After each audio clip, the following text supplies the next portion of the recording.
Nombre es Giovanna Moya, soy doctora en Medicina y Cirugía y graduada de la Universidad Nacional Autónoma de Honduras, formada en el programa de Maestría de Bioética de Flaxo, Argentina.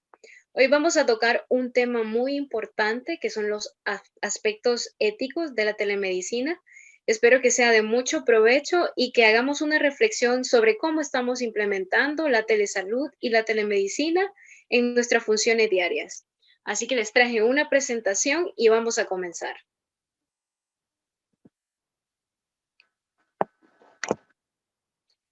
Vamos a analizar dos aspectos importantes. Una son los aspectos éticos sobre la implementación y segundo, vamos a reflexionar sobre la necesidad de implementar una telemedicina ética y humanista cuyo fin prioritario sea preservar la vida.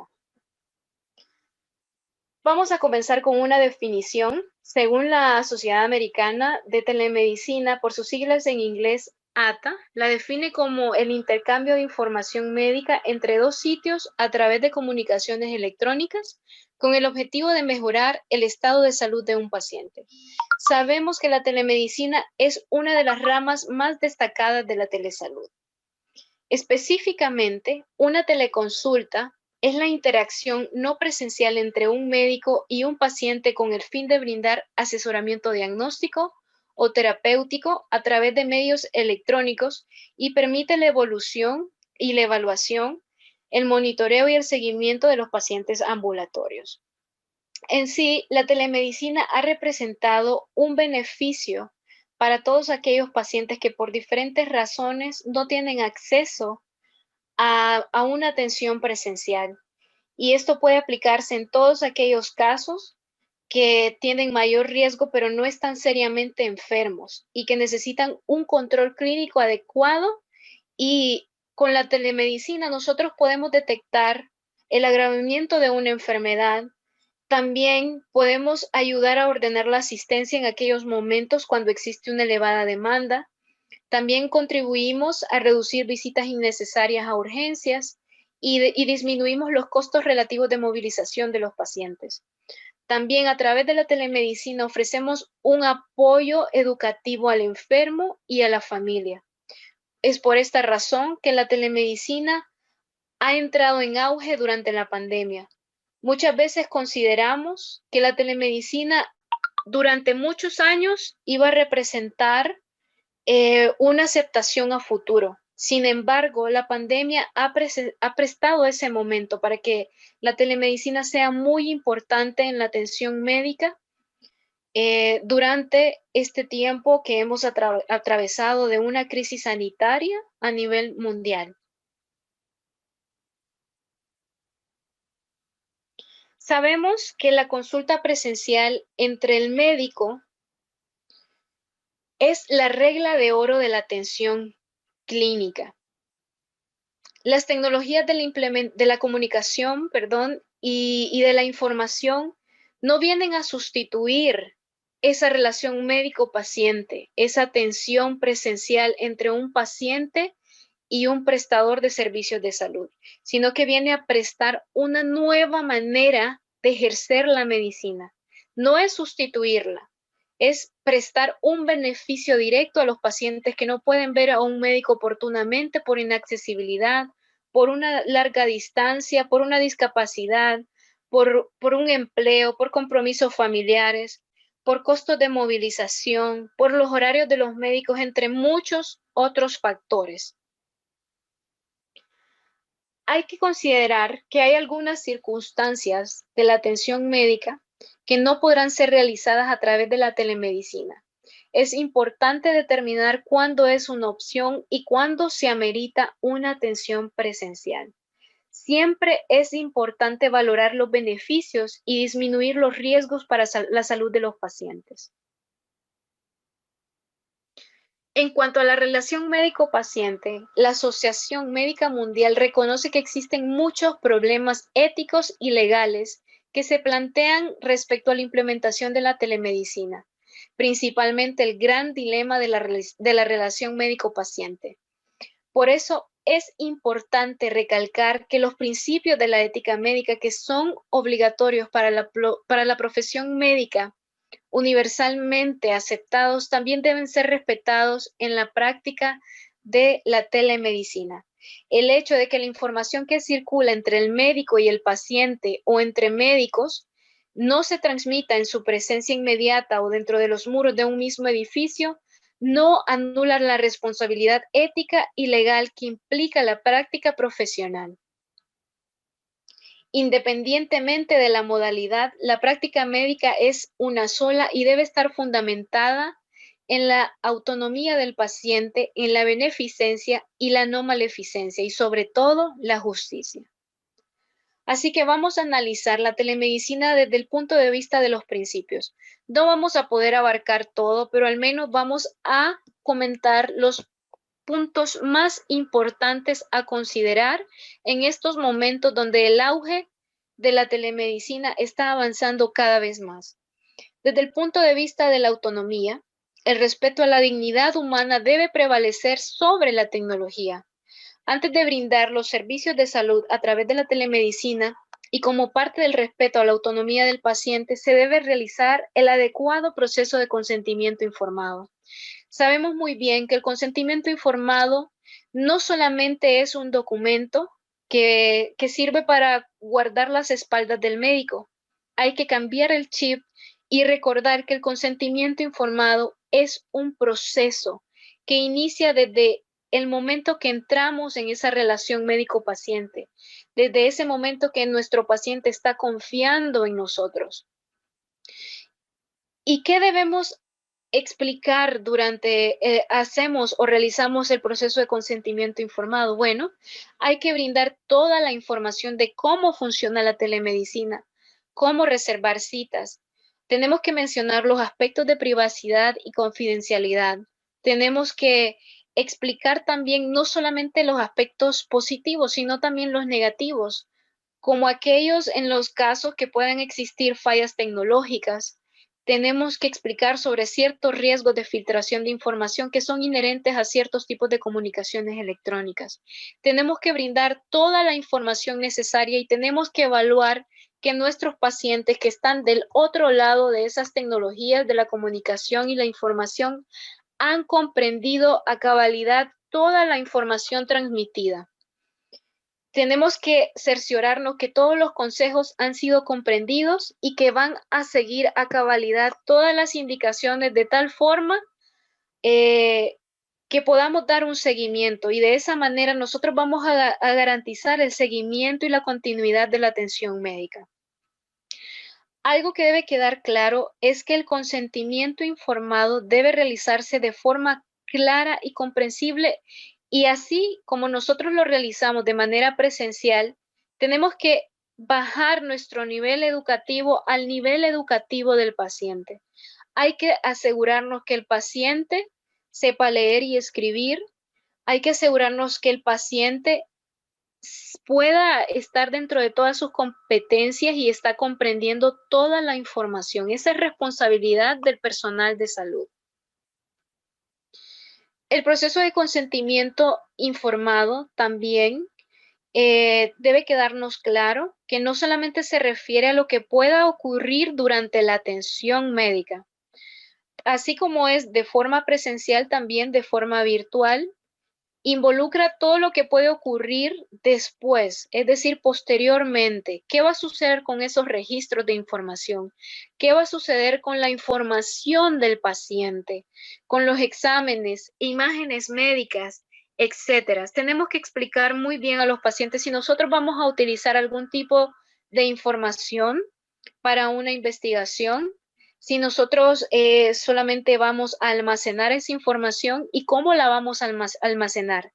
Es responsabilidad del médico garantizar el resguardo y la protección de la información de los pacientes. Tenemos que tener mucho cuidado y estar muy preparados a tener esos niveles de seguridad para poder resguardar la información de los pacientes y todo registro que involucre a nuestros pacientes. Hay que considerar que en ciertas situaciones los pacientes pueden negarse a recibir atención bajo esta modalidad y todo debe ser sin ningún tipo de repercusión en su atención. Tenemos que respetar siempre las preferencias del paciente. Si el paciente decide que no quiere, que no comprende y que no le gusta la tecnología, entonces nosotros debemos respetar y citar de manera presencial a nuestros pacientes. Bien, desde el punto de vista de la beneficencia, la telemedicina puede considerarse un beneficio directo para los pacientes si la tecnología se emplea apropiadamente para contribuir a mejorar la salud del paciente y no con otros intereses. Nuestro interés primordial debe ser resguardar la salud del paciente.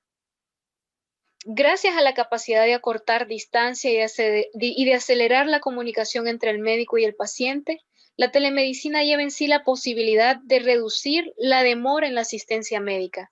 Esto es un gran beneficio para los pacientes. Por otro lado, la relación médico-paciente en la telemedicina, igual que en la atención presencial, debe estar basada en la confianza y el respeto mutuo, sobre todo en un examen personal y un conocimiento suficiente del historial médico del paciente. Nosotros tenemos que tomar ese tiempo para conocer a nuestros pacientes. Si bien no hemos tenido un contacto presencial, tenemos que asegurarnos que de forma virtual nosotros vamos a hacer un buen interrogatorio, una buena anamnesis. Le vamos a brindar un ambiente de confianza virtual a nuestros pacientes. Bien, la telemedicina debe estar enfocada en beneficiar a los pacientes con los siguientes objetivos. El primero es brindar una atención médica de manera segura y confidencial desde la comodidad de sus hogares. Esto representa un gran beneficio. Todos los pacientes desde sus hogares, incluso muy cómodos desde su sofá, pueden recibir una atención médica y esto ha sido un gran beneficio que ha brindado la telemedicina. También ha reducido la exposición de riesgo de los pacientes y del personal de los servicios de salud en los hospitales, en las clínicas y en otros entornos. Nos ha ayudado a reducir visitas y traslados evitables, ante todo de aquellos pacientes que son muy vulnerables, y esto disminuye los riesgos también para sus acompañantes. Sabemos que hay muchos pacientes que tienen enfermedades terminales, que tienen enfermedades en las cuales sus sistemas inmunológicos son vulnerables. Hay muchos pacientes que tal vez tienen una discapacidad, que no pueden caminar, que no pueden movilizarse, y esto ha venido a beneficiar, ¿verdad? Mucho a la atención de estos pacientes. También nos ha ayudado a dar un seguimiento a aquellos pacientes que están positivos por COVID, incluso en aquellos casos que requieren una atención urgente donde no existe otra opción. Por ejemplo, si un paciente está a miles de kilómetros de un hospital cercano, pero un médico puede por lo menos brindarle la manera de rescatar a ese paciente en un momento de emergencia o al menos de cómo estabilizarlo mientras llegan al hospital, ¿verdad? La telemedicina ha sido realmente de mucho beneficio para los pacientes. También para brindar una atención a aquellos pacientes con enfermedades agudas y crónicas con mayor riesgo o que actualmente han sido desplazadas a un segundo plano debido a que la prioridad en los hospitales actualmente es el COVID-19. Y hemos olvidado que muchos pacientes con enfermedades crónicas no transmisibles como la hipertensión, como la diabetes, han quedado en el abandono. Entonces, la telesalud, la telemedicina, busca precisamente brindar atención a estos pacientes. Desde el punto de la no maleficencia, debemos recordar que existe el principio de primum non nocere, que se aplica tanto a la medicina presencial como a la medicina a través de la telesalud. Es importante que garanticemos que la atención médica a través de los medios de comunicación y de la información no representan un riesgo exponencial para la vida de los pacientes. No debe utilizarse con el único fin de reducir costos o como un incentivo perverso para los servicios excesivos y así aumentar ganancias, ya sea para los médicos o hospitales. El fin prioritario debe ser siempre preservar la vida del paciente. Nuestro objetivo siempre debe ser la dignidad y la atención de calidad de nuestros pacientes. Y con esto tenemos que estar seguros de que estamos brindando una atención que va a contribuir y que no va a dañar a nuestros pacientes. Por eso tenemos que estar muy seguros en qué momento se puede brindar una atención a través de la telemedicina y en qué momentos no.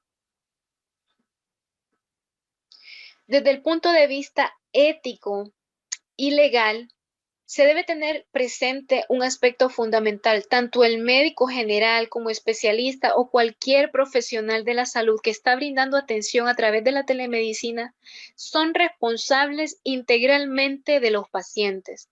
Esto significa que la práctica de la telemedicina debe someterse plenamente a las normas éticas y legales vigentes en los respectivos territorios. Así como existen muchas leyes y normativas para la atención presencial, también debe aplicarse a la telemedicina. Es por eso que somos responsables absolutamente de todo lo que involucra la atención, desde la información que se está brindando, desde la atención, desde la terapia, el seguimiento y todo lo que se está brindando a los pacientes. Desde el principio de la justicia, los médicos deben tener en cuenta que ciertas tecnologías de la información podrían ser inasequibles para los pacientes y por ello limitar su acceso.